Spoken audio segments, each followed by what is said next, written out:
big deep. I'm a miner. I dig holes for a living. Dig is a generous word, really. I blow things up so we can go deeper. Drill, charge, blast, then bog it out, then repeat. It's loud, dirty, and dangerous. But it's honest work, and there's a rhythm to it, one that makes sense. Until the day it didn't. The mine is called Kalgara Deep, carved beneath the sun-blasted hills of Western Australia. 3 hours from the nearest servo, and 6 from anything you could call a town.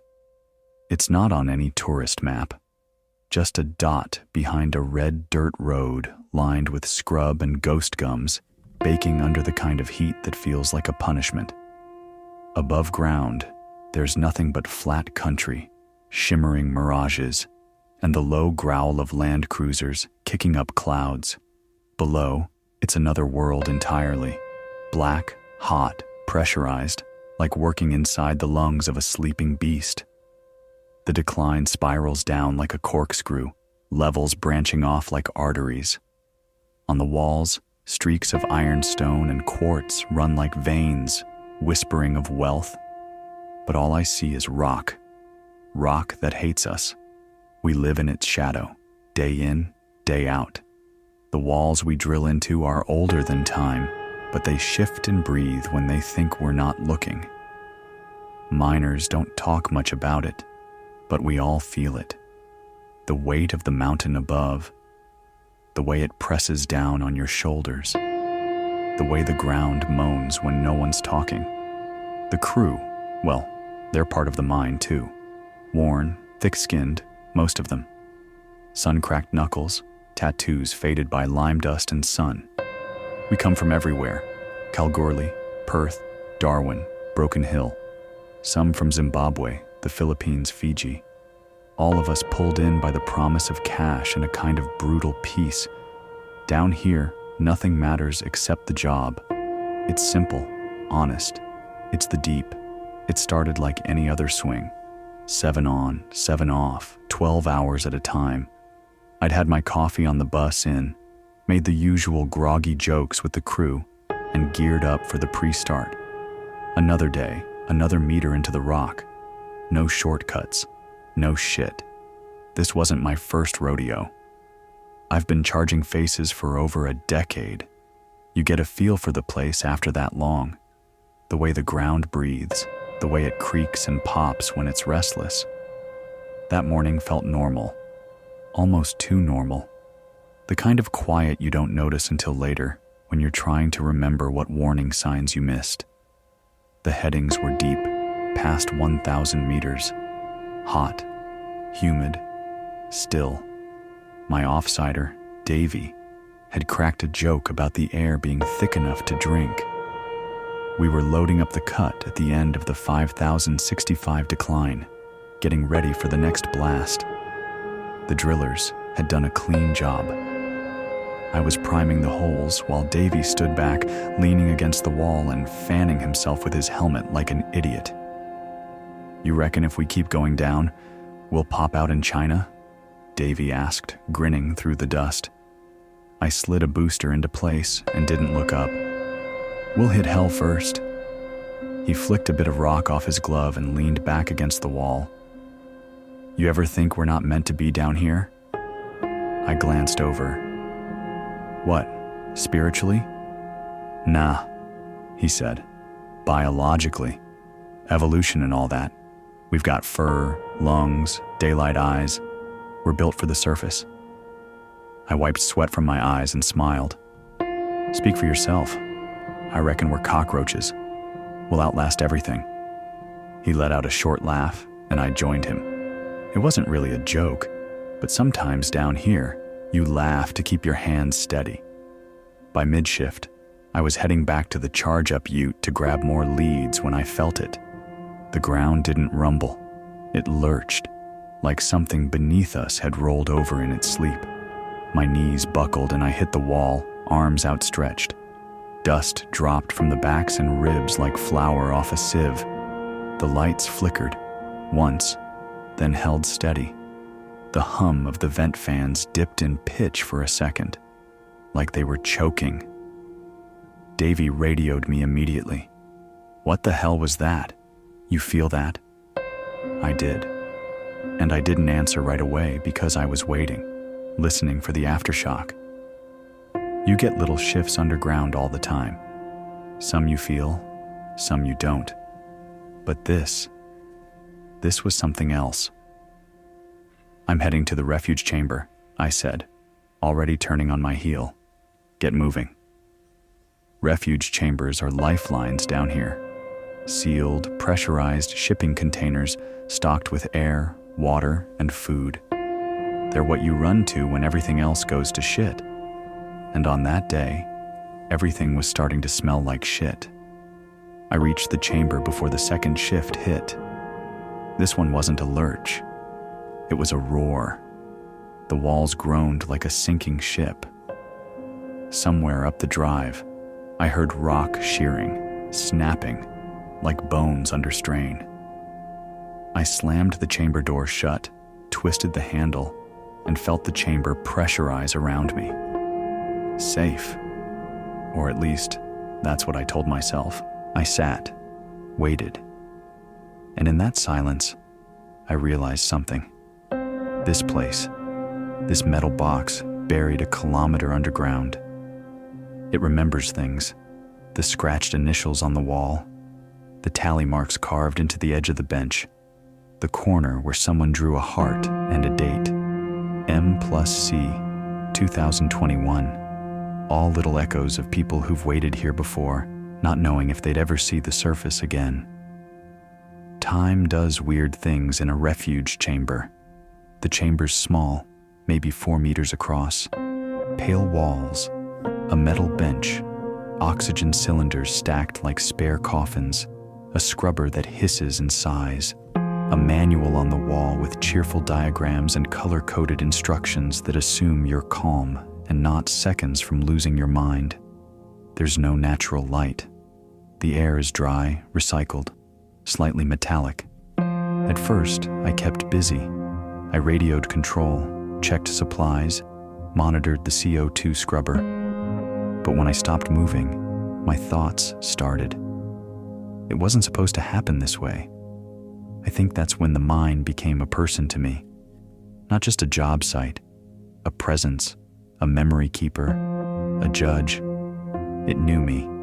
It knew the way I swore under my breath before every ignition. It knew how I sang stupid 80s songs while laying emulsion just to keep my nerves steady. It knew I'd missed my daughter's birthday last week. Knew I hadn't called my mom in over a month. Knew I was tired. So goddamn tired. I lay back against the wall and closed my eyes. Outside, the earth shifted again. A soft tremble, like a stomach rumble. The mine was hungry. I wasn't supposed to be the one stuck down here, waiting to see if the mine would collapse or hold. I was supposed to finish my shift, catch the bus back to camp, microwave some shitty pasta, and fall asleep watching old footy highlights. That was the plan. Instead, I was alone, sweating through my overalls, trying not to think about the 100,000 tons of rock above me, wondering if Davy made it to another chamber, wondering if he was dead. I started counting things. There were 7 oxygen cylinders, 14 ration packs, 3 jerry cans of water, 1 toilet bucket, no windows, no clocks, and a growing sense that time was bending in here. 10 minutes felt like an hour. An hour felt like nothing at all. The only measure was the LED panel, which blinked its green reassurance over and over. Safe, pressurized, stable. I didn't feel stable. I started talking to myself, first out loud, then inside my head. It was a trick I'd learned in my first year underground. Keep talking, keep sane. But it didn't help this time. Not when the quiet was so loud it felt like it was pressing in through the walls. I laughed. Actually laughed. The kind that sounds too loud in a sealed room. "Losing it already," I said out loud, just to test if I still could. My voice came back strange, flattened, hollow. The lights flickered again, just once, like an eye half blinking. I pressed my back harder to the cold chamber wall, tried to focus on the things I could see: the metal, the bench, the laminated evac sheet, anything solid, anything real. But the mine, it had other plans. A vibration ran up the soles of my boots, subtle, musical almost, like a low note struck on a cello, then another, louder, closer. I felt it not in my ears, but in my ribs, like it was playing me. I stood, heart hammering, trying to guess if it was another tremor. But it wasn't. The floor wasn't shaking. The walls weren't shifting. The sound was. It was like the mine was breathing again. Slowly. In. Outside. The air moved, not from the scrubber, but from the very rock itself. A warm current, like an exhale from deep within the stone. I pressed my hand to the wall. It pulsed, just once. I pulled away fast, stumbling back. Dust sifted down from the seams in the ceiling, catching in the emergency light. And that's when I heard the tap. Just once. Sharp, deliberate. It came from the outer wall, right by the air vent. I froze. Another tap. Closer. I moved to the door, pressed my ear against the seam. Nothing. Then tap, tap, tap. 3, in rhythm, like knuckles on metal. I grabbed the radio. Is anyone outside? This is Chamber 5. Hello? Nothing but static. The tapping stopped. I stared at the door for a long time. Too long. Long enough that the silence afterward felt like mockery, like the rock was laughing at me. I didn't sleep. Couldn't. The taps didn't come back, but the idea of them did. Echoed around my head like ghosts of sound.